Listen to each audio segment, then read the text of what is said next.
It happened in minutes. Fire-scorched land couldn't hold rain, so mud poured down from the Glendora foothills below.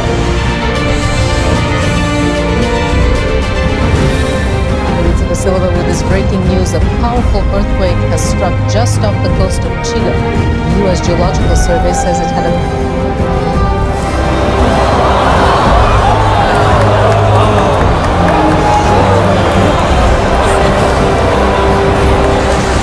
As dramatic as it was dangerous, the storm swept in suddenly.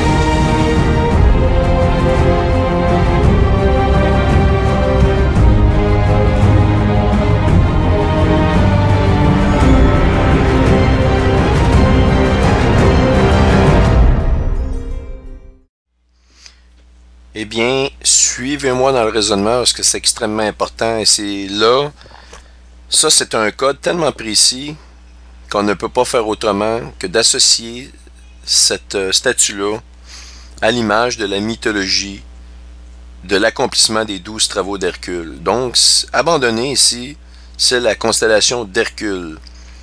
Il n'y a, vous allez me dire, oui, mais il n'y a pas, on voit Hercule nulle part dans la statue. Eh bien, je vais vous répondre ceci, c'est complètement vrai qu'est-ce que vous dites. On ne voit pas du tout la statue d'Hercule. Il n'y a rien qui nous laisse présager que Hercule est à l'intérieur de ça. Sauf que par l'ensemble des constellations qu'on a ici, eh bien, les deux comètes qui accomplissent la mythologie, en tout cas de la mythologie, il y en a peut-être d'autres comètes que je devrais étudier, qui accomplissent ou qui vont accomplir des travaux d'Hercule, mais j'aurai pas le temps de le faire.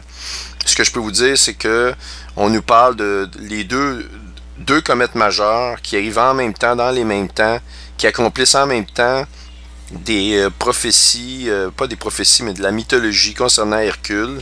On a la comète Lovejoy qui accomplit le retour de Neptune, ou de dieu Achélos qui se bat avec Hercule, puis il se fait arracher une corne. On a d'un autre part le combat contre la fameuse hydre, et la Bible nous parle de ce combat-là, ou de l'hydre, ou de la bête à 7 têtes. Dans la Bible, on nous parle de cela comme étant le début le début des tribulations, si vous voulez. Et ces deux événements mythologiques importants arrivent en même temps par deux comètes, et on constate que toutes les constellations correspondent à ces deux comètes-là ensemble. Bien, si on regarde donc l'ensemble de toutes ces constellations-là, il faut qu'elles nous parlent d'Hercule. Vous comprenez? Sauf que j'ai des preuves supplémentaires qui m'indiquent que ceci est un code pour dire Hercule. Alors voici la preuve supplémentaire, je vous l'expose à ce moment. Alors pour Hercule, dans la mythologie, eh bien Hercule fut un bébé qui fut abandonné, on le voit ici. Zeus parle à Athéna si vous voulez, de tromper Héra, et en passant Héra ici, je vais y revenir, mais c'est Lucina, c'est l'équivalent de Lucina, Lucine, et Lucine on la fête, si on regarde Lucina, je vais y revenir parce que c'est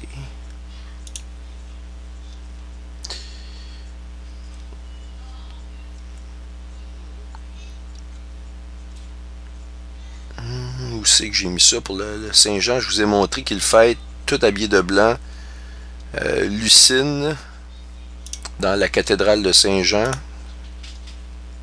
Cathédrale de Saint-Jean. Bon, je vais me mettre à chercher le lien, j'ai oublié de l'ouvrir.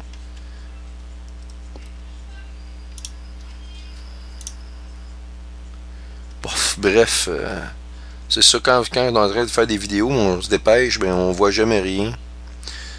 Je cherche avec des yeux d'homme. Bon, de toute manière, je vous ai montré cette image-là. Pour en revenir donc, Héra, c'est l'équivalent de Lucine, qui est l'équivalent aussi de Isis. Et cette déesse-là, ils veulent la tromper avec Athéna. Et donc, l'histoire est comme suit.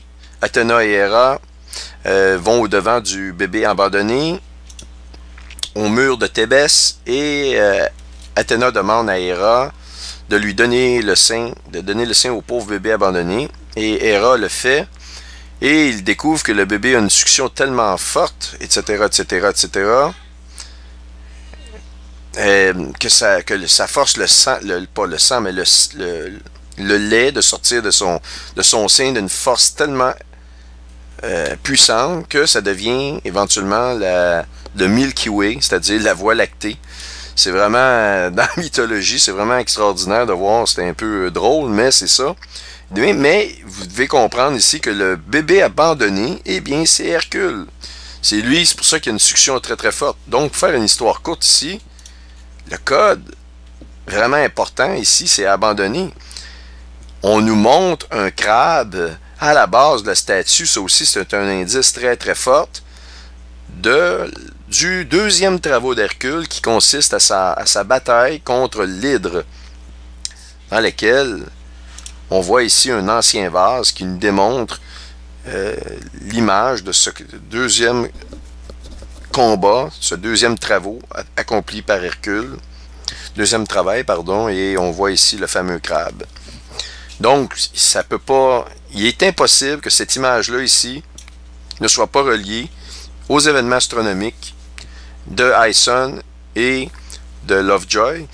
Et je vais vous ajouter ceci. Donc, vous savez, dans les temps qu'on vit, parce que l'élite le sait très bien dans les temps dans lesquels on vit. Et vous allez voir, là, je vais continuer dans la présentation. Les preuves sont renversantes tout au long de la présentation.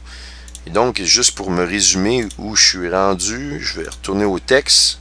On a couvert Uranus. On va revenir à Uranus. On va parler de, bon, les chiens, c'est fait. Le bélier ici, on va en reparler un peu, mais j'en ai parlé déjà, mais on va en reparler. Le singe ici, tiens, on va le couvrir. Bien, le singe fait référence à un dieu qui s'appelle le dieu Hanuman, qui est un des dieux majeurs dans l'hindouisme. C'est un dieu à forme de singe. OK? Et on le voit ici, Hanuman, on le voit aussi ici, vous voyez un dieu en forme de singe. Et regardez la caractéristique absolument incroyable. Voyez-vous ici la banderole qui passe autour du cou? Eh bien, c'est ni plus ni moins que le dieu. Un roulement de tambour, s'il vous plaît, pendant que j'entre ce que je vais vous montrer. Le dieu Neptune. Encore une fois.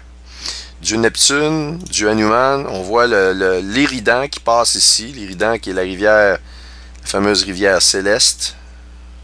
Rivière de l'Éridan. On le voit ici, l'Éridan.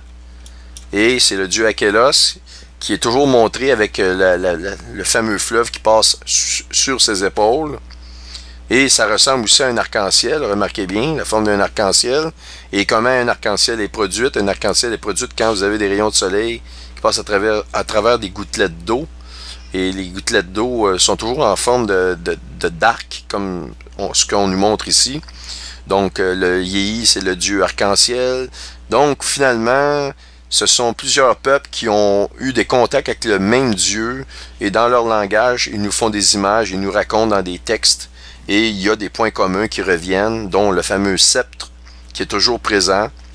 Et on sait que ce sceptre-là, ici, même s'il n'a pas 3 points, eh bien qu'il s'agit du sceptre à 3 points, puisque c'est tellement précis avec l'Éridan.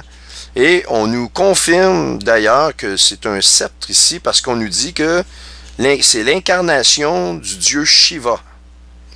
Que le Hanuman est la représentation et l'incarnation, pas la réincarnation, mais l'incarnation du dieu Shiva. Et le dieu Shiva, inutile de vous le remontrer, vous le savez, il a un sceptre, un trident dans ses mains. C'est le dieu, le destructeur.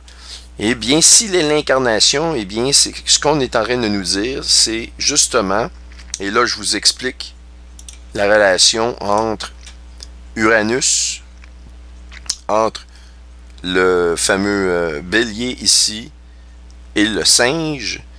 Ces 3 constellations-là, ici, sont des constellations qui font référence à un sauveur. Le sauveur, vous savez, c'est l'agneau de Dieu, Jésus. Donc c'est une copie. On nous parle de l'agneau. Les gens pensent, ah, c'est chrétien, ça n'a rien à voir. C'est Uranus. Ce que ça veut dire, le mot Uranus veut dire céleste. Donc un sauveur céleste et qui est l'incarnation de l'esprit de Shiva, qui est l'esprit de Satan.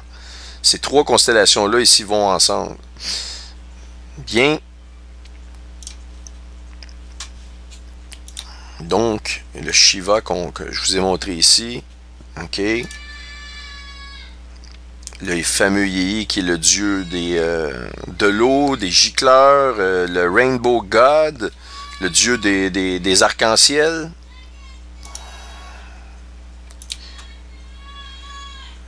OK, les dieux des arcs-en-ciel.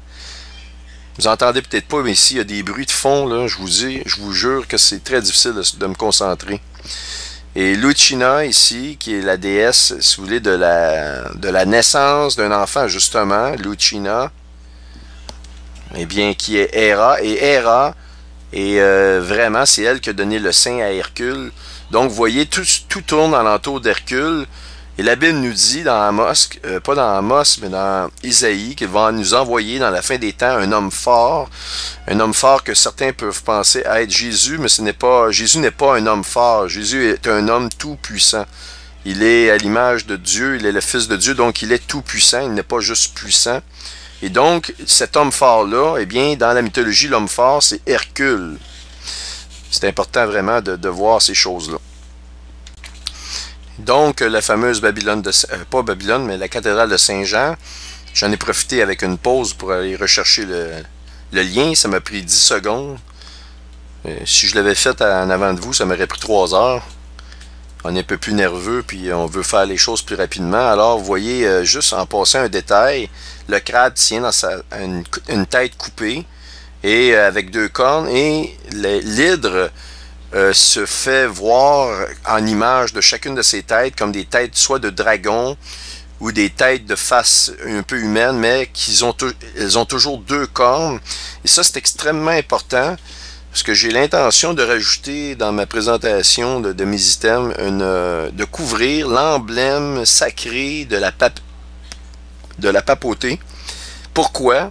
C'est qu'elle est en tout point conforme aux Écritures, de ce que les Écritures nous identifie comme étant une abomination, et on voit à l'intérieur de cet emblème-là des détails absolument renversants, comme le fait que le dragon donne son pouvoir à la bête. On voit même, on nous parle de ruches, des abominables qui font leurs activités comme des ruches d'abeilles. Eh bien, on va vous montrer que il y a le symbole dans la papauté, le symbole de l'abeille, et que les papes portent toujours des vêtements, souvent à l'effigie avec du thème, si vous voulez, des ruches et des abeilles. On voit des abeilles souvent sur leurs vêtements. Et la Bible nous parle de ces choses-là. Vraiment, ils sont identifiés. Et ceux qui ne sont pas croyants, qui allez voir ces choses-là, si vous continuez de ne pas croire que les écrits bibliques, c'est des écrits complètement à part de tout autre livre sur Terre, eh bien, ça, c'est vous autres, c'est votre problème. Moi, ma job, c'est d'exposer ces choses-là. Donc, je vais le faire. Mais je sens dans mon cœur que ces présentations-là que je vous fais, c'est dans les dernières. Pas parce que je vais abandonner, mais il y a toutes sortes de raisons. C'est quelque chose que je ressens dans mon cœur. On est vraiment dans les derniers temps où on peut se permettre encore d'œuvrer. Et voyez-vous ici la fameuse cérémonie à l'effigie de Lucia, qui est Lucina. Lucina, c'est Héra, celle qui a donné finalement le sein à un bébé puissant, un bébé abandonné, comme on nous le montre ici. Exactement, abandonné. Eh bien, ce bébé abandonné-là, c'est Hercule. Et vous allez voir, vous vous rappelez de toute manière l'éclogue 4 de Virgile. On nous parle du retour de l'ancienne déesse de l'agriculture Déméter, aux âges du retour du règne de Saturne. Il faut que l'ancienne race de fer fasse place à une nouvelle race qui vient des cieux. Donc, quand je vous dis une race qui vient des cieux, oui, à l'image de leur dieu, Uranios, qui veut dire céleste. Il veut vraiment dire céleste. Et ce dieu-là ici, qui est l'Antichrist, qui est l'incarnation de l'esprit de Shiva, l'esprit du dieu soleil, de Satan, si vous voulez. Et vraiment, le monkey, vous avez vu, c'est l'incarnation de Shiva. C'est vrai qui vient en chair et en os. Donc, on nous annonce par cette arche-là, par le mouvement de ces deux comètes-là que je vous dis, vraiment, on nous dit que l'Antichrist, il est manifesté, il est là. Il a toute puissance, il est en train de mettre son plan à exécution, ce qui correspond dans les Écritures au cheval blanc de l'Apocalypse. Il part pour vaincre et en vainqueur. Ça, c'est Hyson qui accomplit complètement ces Écritures-là du point de vue céleste. Et je vous répète que les signes célestes, c'est des choses qui nous annoncent souvent à l'avance, des choses qui vont se produire sur Terre. Mais sachez que chacun des événements célestes a un équivalent sur Terre et vice-versa. Parce que la parole de Dieu dans Jean nous dit qu'il n'y a rien de la création qui n'a été faite sans la parole de Dieu, et que Dieu est la parole et que la parole est de Dieu. Donc, si la parole est de Dieu, donc sa création est de lui, donc sa création est la parole, donc la parole doit s'accomplir, non pas juste dans l'esprit des choses qu'on voit sur Terre, mais dans la chair, dans le physique des choses qu'on voit sur Terre, et la même chose dans les cieux, tout doit être conforme à la parole. Et moi, je constate et j'ai tenté du mieux de mes capacités de démontrer que c'est effectivement le cas, que écoutez, c'est un outil extrêmement puissant, la parole, et vous prenez les signes dans les cieux, c'est écrit dès le début de la Genèse, dans Genèse 1,14, puis il n'y a rien de plus puissant que ça pour comprendre les choses, des événements, et surtout de savoir où on en est rendu dans l'échelle du temps. Donc, on a couvert Uranus, les chevaux, le bélier, le singe, qui est l'incarnation, si vous voulez, avec ces trois, le Père, le Fils et le Saint-Esprit, on croirait quasiment, hein, l'équivalent d'eux. Et pour l'incarnation, si vous voulez, de la venue sur terre d'un sauveur charnel, qui est leur sauveur. Vous voyez que ça n'a rien de chrétien tout ça, même si on utilise de façon blasphématoire le nom de Jésus ou la parole de Dieu, l'arche de Noé. On nous fait même référence à l'arc-en-ciel, mais le Dieu de l'arc-en-ciel, le Dieu qui va venir, c'est le Dieu singe, si vous voulez. Et en passant, question de blaguer un peu. Est-ce que j'ai quelques photos assez drôles? Vous savez que Barack Obama a été comparé à un singe d'une façon... on va aller sur Internet. Juste question de blaguer un peu. Il n'y a rien. Ne prenez pas ce que je vais vous montrer pour...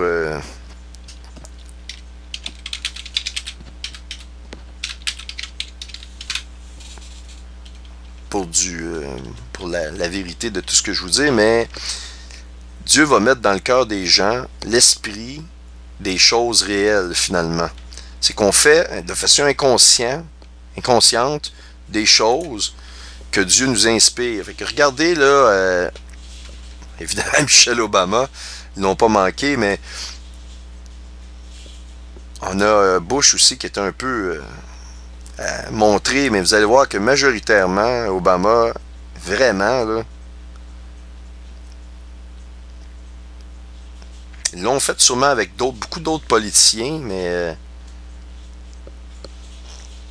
voyez-vous, il y en a pas mal d'images. Comme je vous dis, c'est juste question de blaguer. Ici, celle-là est vraiment drôle. Bon, anyway, je voulais m'amuser un peu avec vous. On a le droit de s'amuser de temps en temps un peu, n'est-ce pas? Donc, ça, on a couvert ça. Abandonné, on l'a vu. Le serpent, vous l'avez tous vu. Le dragon, on l'a vu. L'ours. Il nous reste la tortue. La tortue, là, je la garde pour la fin. C'est renversant ce que je vais vous montrer sur la tortue. Vous savez, la fameuse tortue, on la voit dans beaucoup d'œuvres occultes qui viennent de l'hindouisme, qui viennent des Indiens nord-américains, des Amérindiens. On voit toujours la fameuse tortue qui correspond à l'esprit de la terre. Bref, l'esprit de la terre, Caïn, a été un laboureur. Donc, il a offert des produits de la terre immédiatement au Créateur, alors que Abel a offert un agneau. Et évidemment, Dieu a vu l'offrande de Abel d'une bonne manière, mais n'a pas vu celle de Caïn d'une bonne manière. Les gens vont se dire, ah, mais Dieu n'est pas correct, c'est quoi l'affaire? En fait, c'est que Dieu connaissait très bien la génétique de Caïn. Puis je peux vous dire une chose, vous êtes un père de famille, je vais vous donner un exemple, là, va peut-être vous faire comprendre les choses. Avant de critiquer Dieu, là, sa façon de faire, vous savez que Dieu il est parfait, puis Dieu c'est une pure justice, un pur amour. Puis dans l'amour, vous ne pouvez pas laisser faire certaines choses. Si vous avez de l'amour, à un moment donné, il doit y avoir une justice qui doit être apportée. Peu importe le prix de cette justice-là, cette justice-là doit être faite. Et vous êtes père de famille, vous êtes marié, et vous avez un enfant, 2 enfants, 3 enfants, et après coup, quelques années après la naissance de vos enfants, vous apprenez que finalement, votre femme vous a trompé avec un autre homme. Il faut évidemment que ce soit un autre homme. Elle vous a trompé, et que vos 2 premiers enfants ne sont pas de vous. Ben, c'est sûr que ça va vous faire un petit choc, ça va vous faire un petit quelque chose. Il se peut que ça crée un certain conflit avec votre femme, peut-être éventuellement même avec vos enfants, mais vous savez, le Seigneur aime toute chair. Le Seigneur ne dit pas qu'il n'aime pas Caïn, mais le Seigneur nous dit qu'il y a des gens qui sont de son troupeau et des gens qui ne le sont pas. Et ceux qui sont de mon troupeau, ils entendent ma voix, c'est écrit dans les évangiles. Et que malheureusement, il y a certaines personnes qui ne sont pas du troupeau qui n'écouteront jamais, même si la parole de Dieu est prouvée devant leurs yeux étant la vérité, ils vont la rejeter quand même. C'est une question de génétique, c'est une question de corruption. La guerre génétique a vraiment eu lieu et elle a toujours eu lieu. D'ailleurs, ils annoncent qu'ils l'ont gagnée, cette guerre génétique-là. Demandez-vous pas pourquoi tout le monde est en train actuellement les mœurs sont vraiment dégradées très rapidement. Il y a plusieurs phénomènes qui englobent ça, mais actuellement, on voit que les mœurs, les choses sont dégradées dans les dernières années très, très, très rapidement, de façon très significative. Donc, l'esprit de la tortue, c'est l'esprit de la terre, et Caïn fut un laboureur. Et donc, cet esprit de terre-là, eh bien, de l'esprit de Gaïa, on l'a vraiment de façon prédominante. Je vais vous parler de ça. Ici, la fameuse sirène, eh bien, ne cherchez pas plus loin. La sirène.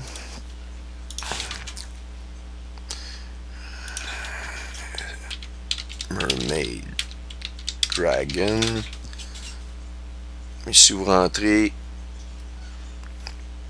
en image, bien, vous allez voir dans la mythologie, c'est la transformation du dragon en une sirène. Et bien, c'est partout dans la mythologie, on la voit énormément partout. Donc, c'est vraiment, ça fait référence à une transformation dans le temps.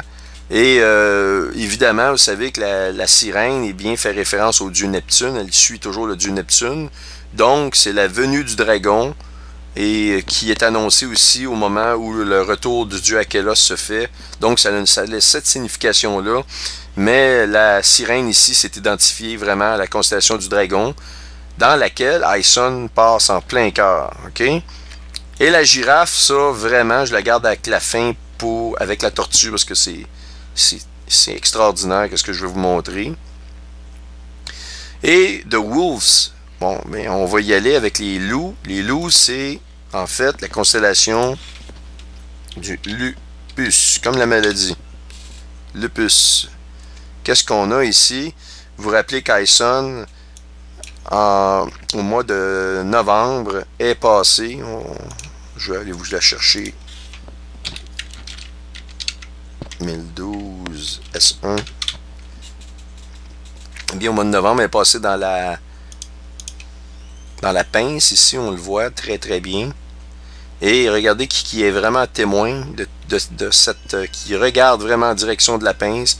Eh bien, c'est le lupus qui est le loup céleste. Alors, c'est une relation très importante parce que ici, c'est là que on a l'accomplissement de Isaïe 14:12. Tu seras mis en pièces et précipité sur terre. C'est à ce moment-là que ça se produit ici, où Aïson a été mis en pièces. Oups, pardon. Je vais fermer mon Skype, ça va être plus simple. Voilà. Et je vais revenir à l'endroit. Je veux tout couvrir les constellations une à une. Maintenant, l'Unipeg, ça a été fait. On a un iguane et on a un éléphant. Eh bien, l'éléphant et l'iguane sont associés à la constellation de Cetus. Je vais vous y amener. Les deux sont exactement dans la constellation du Cetus. Pourtant, a priori, quand on regarde un iguane et... Je vais retourner. On a un iguane et un éléphant. C'est quoi la relation entre ces deux animaux-là? Eh bien, elles font partie de la même constellation. Je vais vous le montrer. Et c'est une constellation qui est juste au-dessus du dos de... Roulement de tambour ici, de la girafe. Donc...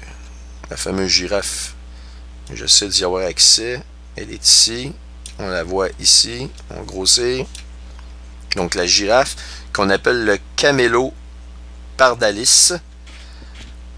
C'est parce que l'animal ici de la girafe est associé au léopard et au chameau. Donc on va revenir. Eh bien, l'iguane, ici, c'est l'Acerta. On le voit ici au bout du sceptre. Et l'éléphant, lorsqu'on rend elephant, on a Elephant Trunk Nebula, ou sous la trompe de l'éléphant. Eh bien, on le voit ici, en plein dans la bouche de la constellation de Cephus. Ce que je dois vous dire sur la constellation de Cephus, eh bien, c'est que cette constellation-là, dans la mythologie, c'est celui qui provoque le dieu Neptune, Poséidon, et qui fait que Poséidon rentre dans tous ses états et va envoyer un grand déluge pour détruire le pays, si vous voulez, une partie de la terre, mais elle va envoyer aussi un déluge pour détruire particulièrement l'Éthiopie.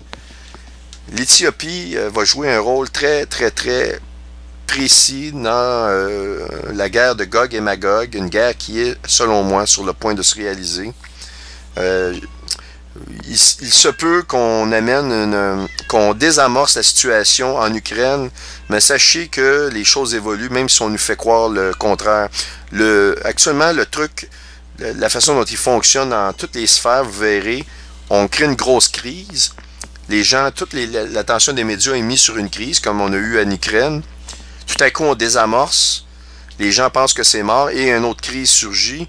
Ça lui permet de faire des mouvements en attirant notre attention dans une direction et bouger ailleurs et de faire avancer les pions d'un échiquier. C'est pareil comme si on voyait juste une pièce à la fois parce qu'il mettait l'accent à la pièce. On appelle ça en anglais des decoys, mais en fait, ces decoys-là vont tous venir éventuellement, vont tous être relâchés en même temps.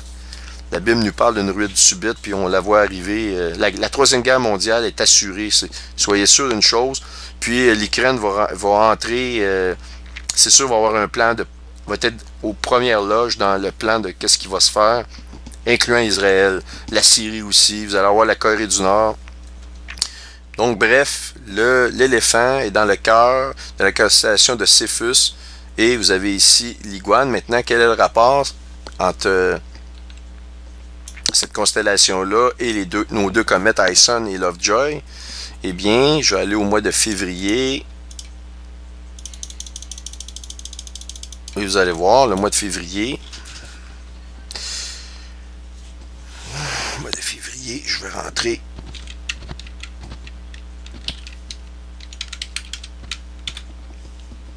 J'ai manqué mon coup. Donc, on voit qu'Ison traverse la girafe après avoir traversé le dragon. Donc, le dragon va vers la girafe et on passe au pied très proche de la constellation de Cephus qui tient l'iguane et qui possède aussi la trompe d'éléphant. Et donc juste au pied et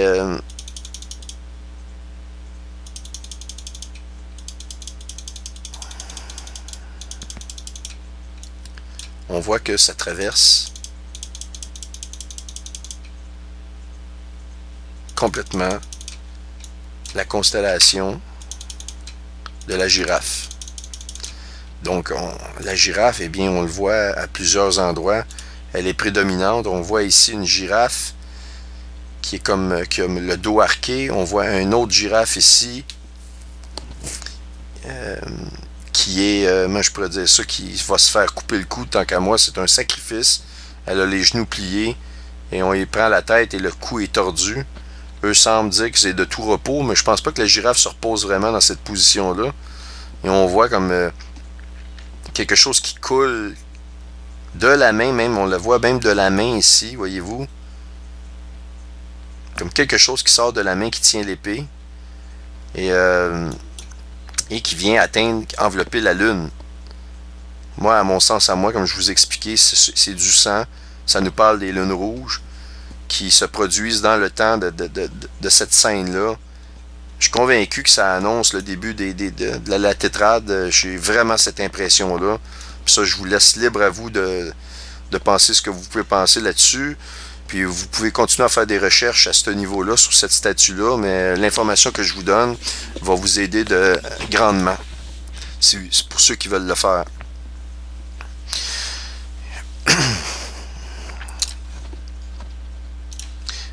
Donc l'iguane, ça c'est couvert, la girafe. Il va me rester la tortue et revenir sur la girafe. L'éléphant, eh bien, je vous l'ai montré. L'aigle. L'aigle, ah oui, l'aigle, on va faire l'aigle. Voilà, mesdames et messieurs, ce que je vais vous montrer dans la fin de cette présentation-là. On arrive dans la fin, il me reste l'aigle. Il va me rester la tortue et la girafe. Eh bien, c'est les plus étonnantes de tout ce que je vous ai dit. C'est le plus étonnant de tout ce que j'ai parlé jusqu'à date. Le meilleur, je l'ai gardé pour la fin. Puis c'est tellement précis ce que je vais vous montrer là, que franchement, je vois pas comment, même en m'auto-critiquant, je peux arriver à trouver des arguments qui feraient en sorte que cette fameuse statue-là ici ne soit pas reliée aux événements de la Lune rouge et de la venue des deux comètes qui nous annoncent le retour des dieux Enlil et Enki, qui sont vraiment montrés dans les textes bibliques.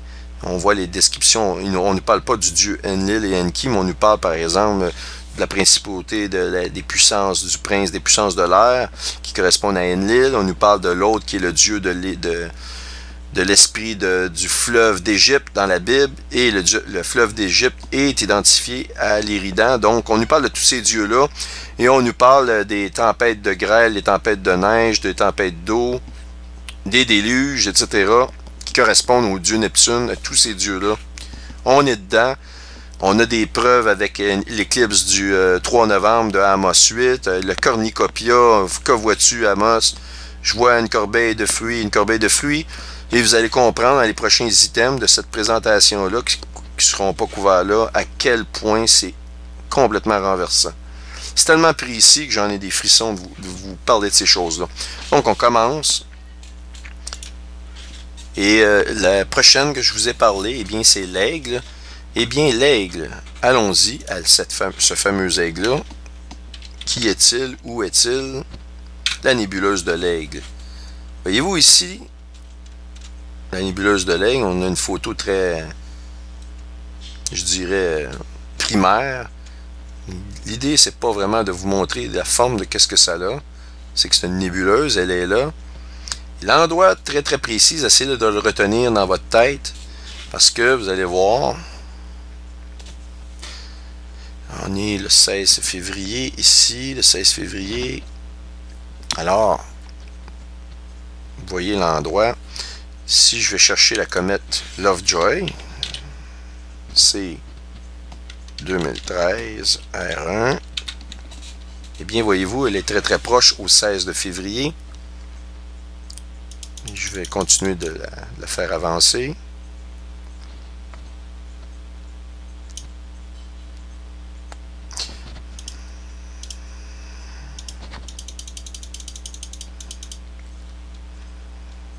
Oh, je vais juste vous montrer. Lovejoy est ici. Et où est l'aigle? Très très très très proche. On va continuer à voir.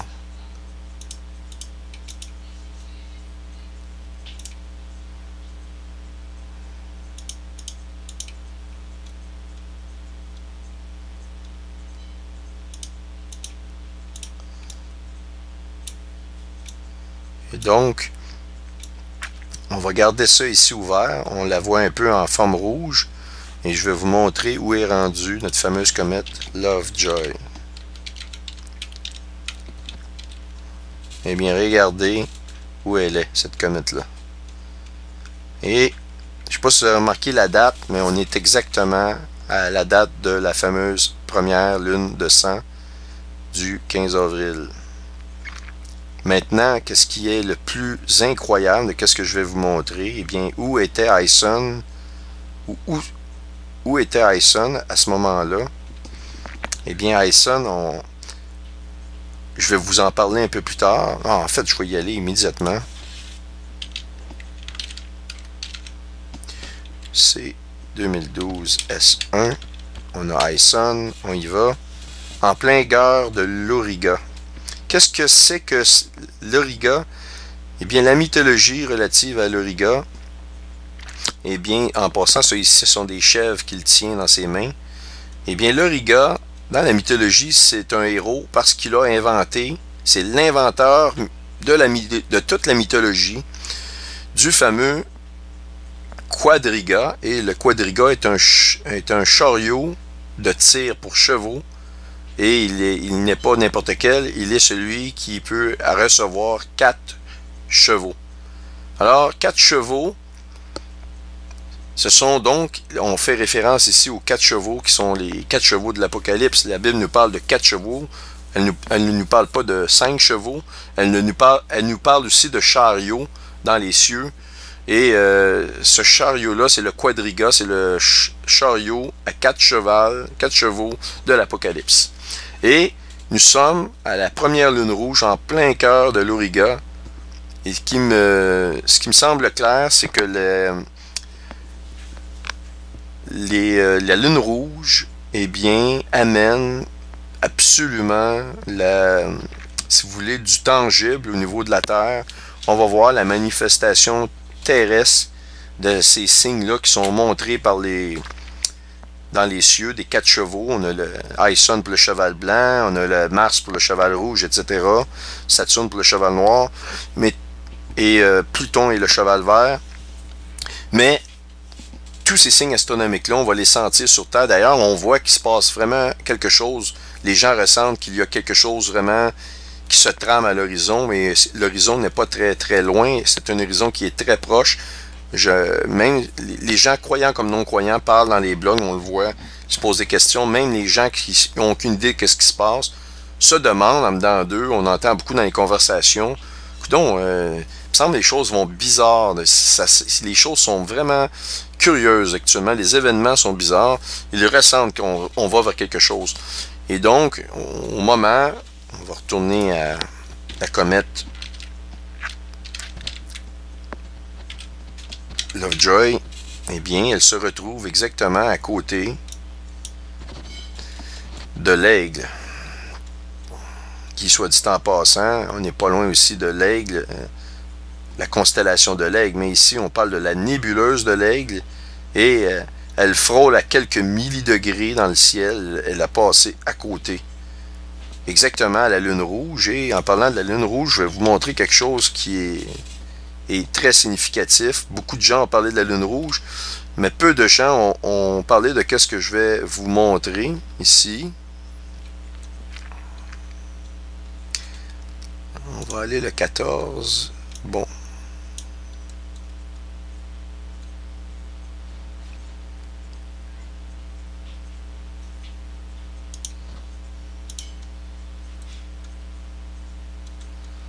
On dirait que mes étoiles sont disparues du fond du ciel.